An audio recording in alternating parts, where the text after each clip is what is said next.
a una distancia del Sol, en la cual nuestro periodo orbital es de 365 días, que equivale a un año. Júpiter, un año jupiteriano son 88 años para nosotros. Entonces, más o menos la comparación entre periodo orbital y también hablando un poco de distancia.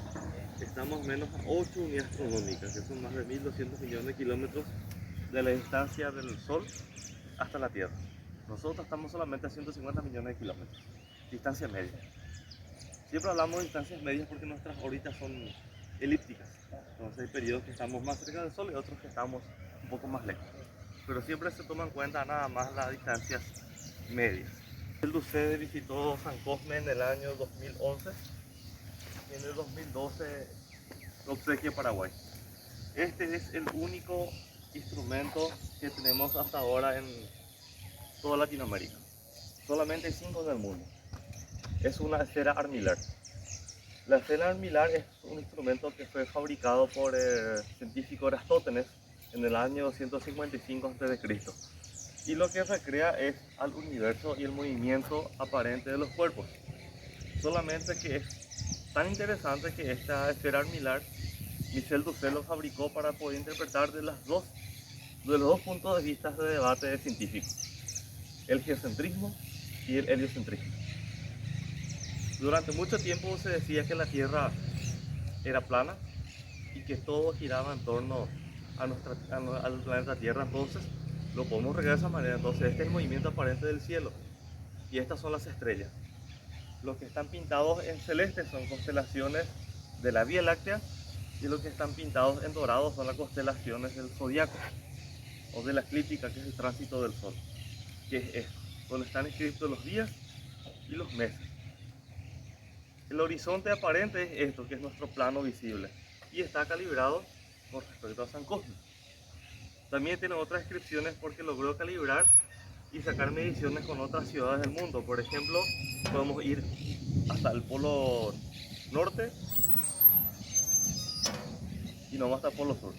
De referencia tenemos de Argentina, Ushuaia, la Tierra del Fuego. ¿Por qué? Porque allí ocurre el evento que se llama el sol de medianoche, donde en un momento del año, que es 21 de diciembre, el Sol no se oculta durante las 24 horas. Permanece estático sobre el horizonte o plano visible. Y el guaraní es el indicador del norte. ¿Por qué? Se van a preguntar, tiene una flecha en la mano. La cultura guaraní tiene una idiosincrasia con respecto a la astronomía. Su cosmovisión era de que cuando ocurrían fenómenos celestes, eran fenómenos impredecibles para ellos, entonces se asustaban. Y según la leyenda guaraní, cuando ocurría un eclipse era de que se trataba de un tigre que se tragaba al sol o a la luna. Entonces, si ocurría un eclipse de sol, ellos decían Yaguajo Coraje, o si era un eclipse de luna, Yaguajo Yesu. Entonces lo que hacían ellos es comenzar a tirar flechas al cielo. Decían que así el tigre se asustaba y escupía otra vez al astro rey. Entonces el indicador es eso. Y nosotros el sol siempre tenemos levemente hacia el norte, excepto en Belém, en Concepción, Paraguay, donde el 21 de diciembre el sol sí está prácticamente en el centro, porque por allí pasa el trópico de Capricornio. Entonces es un evento donde hoy se hizo un hito al lado de la ruta también. Y con este elemento nosotros podemos conocer los grupos de estrellas que tenemos hoy sobre nosotros sin poder verlo, ya que el astro rey está iluminando.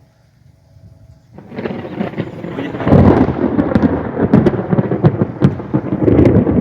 27 de diciembre. Y yo sé que hoy 27 de diciembre el Sol está en la constelación de Sagitario. Y si ubicamos esto, Sagitario está ahora en esta sección, Capricornio tenemos acá y Acuario se está elevando detrás del planetario. Entonces este elemento ayuda a interpretar todos los astros que están en el firmamento celeste. Bueno,